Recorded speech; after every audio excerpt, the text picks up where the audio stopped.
ये है famous businessman mister यश और मैं एक मामूली मछली बेचने वाली। इसने मुझे किडनैप करवा लिया। इसकी भैंस की आंख, ये कौन है जिसे अपनी जान प्यारी नहीं? मुझे किडनैप क्यों करवाया? कौन हो तुम? उसने कहा कि वह मुझे पैसों से माला माल कर सकता है अगर मैंने उसकी बात मानी तो। मैंने कहा हाँ ठीक है, बताओ क्या करना है। उसने मुझे तुरंत 1 करोड़ का चेक थमा दिया। इतने सारे पैसे, कहीं तुम गुंडे तो नहीं हो? मुझसे क्या काम है बताओ। उसने एक फोटो दी जो हूबहू मेरी तरह दिख रही थी। उसने बताया कि वह उसकी गर्लफ्रेंड थी। उसके दादाजी का आखिरी सपना है कि वह अपनी बहू को देखे, इसलिए मुझे उसकी गर्लफ्रेंड बनकर दादाजी से मिलने जाना होगा। फिर मैं इस काम के लिए हाँ कर देती हूँ। यश मेरा मेकओवर करवाता है ताकि मैं एक हाई क्लास बिजनेसमैन लगूं। फाइनली एक मछली बेचने वाली से मेरा गेटअप एकदम रॉयल हो जाता है। फिर यश मुझे एक आईपैड देता है और कहता है कि उसकी गर्लफ्रेंड की सारी इन्फॉर्मेशन इसमें है। मैंने कहा लेकिन यश, इतना महंगा आईपैड मैंने अपनी जिंदगी में कभी नहीं चलाया है। यश ने सख्त लहजे में कहा, कोई भी गलती नहीं होनी चाहिए, दादाजी को जरा भी शक नहीं होना चाहिए कि तुम नकली हो। फिर मैं एक ब्रांडेड लग्जरी शॉप जाती हूँ और एक के बाद एक महंगे कपड़े ट्राई करती हूँ। मैंने जिम भी ज्वाइन कर लिया ताकि मैं फिट रह सकूँ। तभी इस बंदर का कॉल आता है। हेलो, जैसा तुमने बताया था मैं जिम कर रही हूँ, बोलो क्या बात है। उसने कहा मैं देखने आ रहा हूँ कि तुमने कितना वेट लॉस किया है। इसकी भैंस की, मर गई मैं तो आराम कर रही थी। मैंने जल्दी से अपने चेहरे और शरीर पर पानी डाल लिया ताकि उसे लगे कि मैं पसीने से तरबतर हूँ। तभी ये बंदर आ गया। अरे यार, मैं तो पूरा थक गई हूँ, पसीना भी बहुत आ रहा है। उसने आकर पूछा कितनी देर से वर्कआउट कर रही हो? मैंने कहा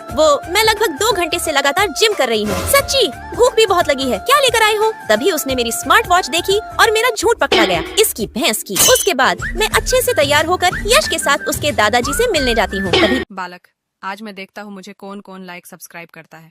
बालक, तुम मुझे सब्सक्राइब करो, मैं तुम्हें आशीर्वाद दूंगा। चलते चलते मेरी हील्स फंस जाती हैं और मैं सीधे यश के ऊपर गिर जाती हूँ। यश मुझे कसकर पकड़ लेता है और हम दोनों की नजरें एक दूसरे से टकरा जाती हैं। उस पल हम दोनों एक दूसरे की आंखों में खो जाते हैं। फिर यश शर्मा जाता है और वहाँ से चला जाता है। यार, ये खड़ूस होने के साथ साथ काफी कूल भी है। फिर मैं दादाजी के पास जाती हूँ। दादाजी कैसे हैं आप? चलिए हम बाहर कहीं घूमने चलते हैं। मैं दादाजी को लेकर बाहर घूमने जाती हूँ और यश मुझे छुप कर देख रहा था। धीरे धीरे मुझे भी वह पसंद आने लगा है। दोस्तों, कहानी आगे और भी इंटरेस्टिंग होने वाली है। अगर आप अगला पार्ट देखना चाहते हैं तो लाइक और सब्सक्राइब करके कमेंट में लाल दिल भेजो।